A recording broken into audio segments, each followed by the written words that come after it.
যিনি রাজ্য অফিস সম্পাদক কমরেড স্বপন বণিক, তিনি কমরেড আনোয়ার হোসেন, হ্যাঁ, রাজ্য যুব সংগঠনের সদস্য, ইনি কমরেড আপনার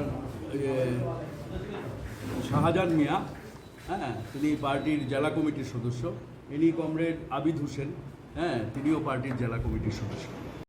আমরা আহ্বান রাখবো ঐক্যবদ্ধভাবে সমস্ত চক্রান্ত প্রতিরোধ করে ফ্যাসিবাদকে পরাস্ত করুন।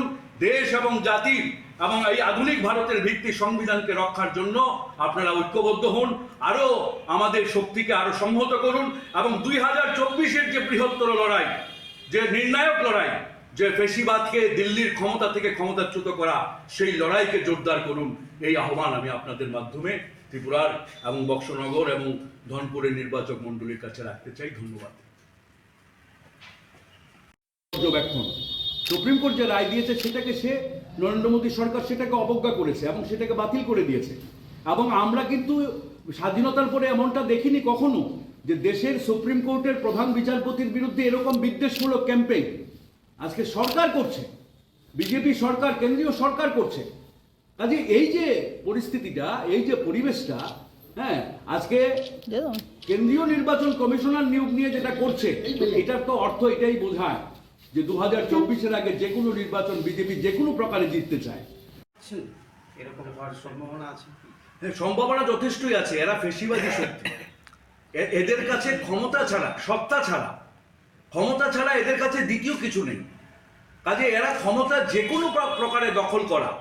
আজকে আপনারা দেখেছেন যে নির্বাচন কমিশনার, কেন্দ্রীয় নির্বাচন কমিশনার নিয়োগ নিয়ে সুপ্রিম কোর্টের যে পর্যবেক্ষণ, সুপ্রিম কোর্ট যে রায় দিয়েছে সেটাকে নরেন্দ্র মোদী সরকার সেটাকে অবজ্ঞা করেছে এবং সেটাকে বাতিল করে দিয়েছে।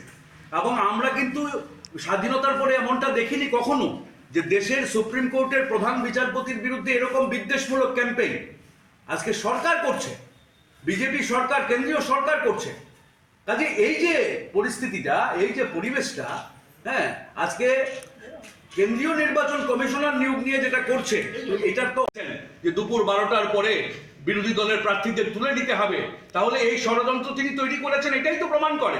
এবং তিনি সেই উস্কানি তৈরি করছেন মানুষের ভোটাধিকার কেড়ে নেওয়ার জন্য আতঙ্কিত হয়ে। কাজেই এই নির্বাচনে পরাস্ত করা সমস্ত সুযোগ তৈরি হয়েছে, ইন্ডিয়া জোট গড়ে উঠেছে। আমরা মনে করি যে সমস্ত শক্তি ঐক্যবদ্ধভাবে এখনো যেটুকু দ্বিধাদ্বন্দ্ব আছে সেটাকে ঝেড়ে ফেলে সমস্ত বিরোধীদের ঐক্যবদ্ধভাবে এই কঠিন লড়াইটা আজকে আমাদের লড়তে হবে। দেশকে রক্ষা করতে হবে, জাতিকে রক্ষা করতে হবে, সংবিধানকে রক্ষা করতে হবে। সংবিধান আধুনিক ভারতের ভিত্তি। আমরা পেছনে যেতে চাই না। হিন্দু রাষ্ট্র বা এই যে বিবেক দেবরায়ের যে রাষ্ট্রের নমুনা, যে একনায়কতান্ত্রিক একটা একচ্ছত্র রাষ্ট্র, হিন্দু সাম্রাজ্যের তিনি পুনর্জাগরণের কথা বলছেন, তাহলে দেশকে পেছনের দিকে নিতে চাইছেন। হিন্দু রাষ্ট্র মানে একজন রাজা, হ্যাঁ, একজন রাজা থাকবেন, হ্যাঁ, এবং সেখানে ঘটাতে হবে। আমরা বলছি যে এই ইন্ডিয়া জোটকে ত্রিপুরায় আরো সংহত, আরো বিস্তৃত করতে হবে, আরো আক্রমণাত্মক হতে হবে। এবং বিজেপি যে ষড়যন্ত্র, আজকে বিজেপি আতঙ্কিত, যেহেতু সব দল একত্রিত হচ্ছে, সারা দেশে যেমন বিজেপি আতঙ্কিত, আজকে ত্রিপুরা রাজ্য আতঙ্কিত। কাজে ধনপুর এবং আপনার বক্সনগর আসনে বিজেপি কিন্তু হারবে, মানুষ কিন্তু হারাতে চাইছে। আজকে সমস্ত রাজনৈতিক দলগুলোকে সেই শক্তি যোগাতে হবে, বিরোধী শক্তিকে ঐক্যবদ্ধ হতে হবে এবং আক্রমণাত্মক হতে হবে এবং সেই শক্তি আমাদের যোগাতে হবে।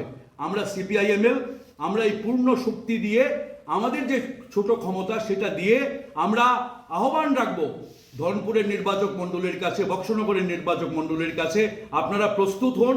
বিজেপির সমস্ত ষড়যন্ত্রকে 2022-এর উপনির্বাচন আমরা দেখেছি যে কিভাবে সারা রাজ্য থেকে গুন্ডা এনে এই আগরতলা শহরেও আমরা দেখেছি কিভাবে মানুষের তার যে ভোটাধিকার কেড়ে নেওয়া হয়েছে, তার নাগরিক অধিকার কেড়ে নেওয়া হয়েছে। কাজে এটা যাতে না হয়, নির্বাচন কমিশনকে যেমন দায়বদ্ধ হতে হবে, মানুষকেও প্রতিরোধে নামতে হবে। আপনারা দেখেছেন আইনমন্ত্রী রতনলাল নাথ তিনি যে বক্তব্য রেখেছেন যে দুপুর 12টার পরে বিরোধী দলের প্রার্থীদের তুলে নিতে হবে, তাহলে এই ষড়যন্ত্র তিনি তৈরি করেছেন এটাই তো প্রমাণ করে। এবং তিনি সেই উস্কানি তৈরি করছেন মানুষের ভোটাধিকার কেড়ে নেওয়ার জন্য আতঙ্কিত হয়ে।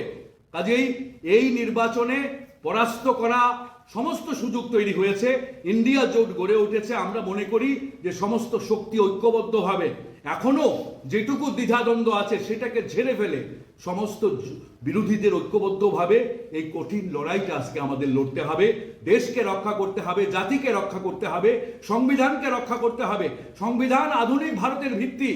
আমরা পেছনে যেতে চাই না। হিন্দু রাষ্ট্র বা এই যে বিবেক দেবরায়ের যে রাষ্ট্রের নমুনা, যে এখন একতান্ত্রিক একটা একচ্ছত্র রাষ্ট্র, হিন্দু সাম্রাজ্যের তিনি পুনর্জাগরণের কথা বলছেন, তাহলে দেশকে পেছনের দিকে নিতে চাইছেন।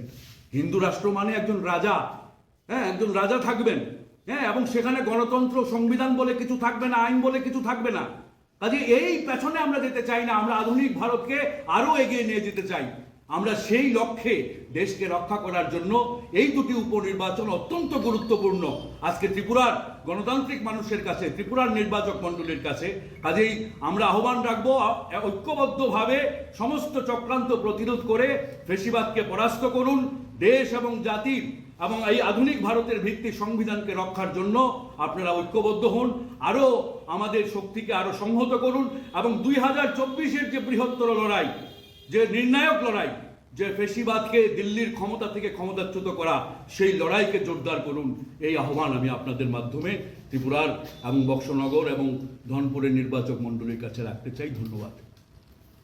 অর্থাৎ সম্রাট অশোকের পরে হিন্দু সাম্রাজ্যের একজন রাজা, তার রাজ্যাভিষেক হচ্ছে।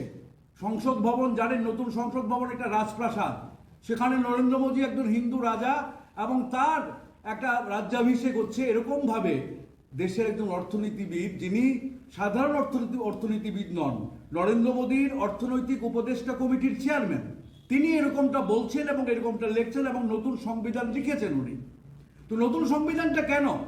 সেটা হচ্ছে যে নরেন্দ্র মোদীর যে আগ্রাসী ক্ষমতা, আরএসএস বিজেপির যে আগ্রাসী ক্ষমতা নরেন্দ্র মোদীর মাধ্যমে, সেই আগ্রাসী ক্ষমতাটা বাধাপ্রাপ্ত হচ্ছে সংবিধানের দ্বারা। এবং সম্পদের কেন্দ্রীয় ভবন, কর্পোরেট কোম্পানির কাছে দেশ এবং জাতির সমস্ত সম্পদকে বিক্রি করে দেওয়া, হ্যাঁ, সেটা বাধাপ্রাপ্ত হচ্ছে আমাদের সংবিধানের দ্বারা।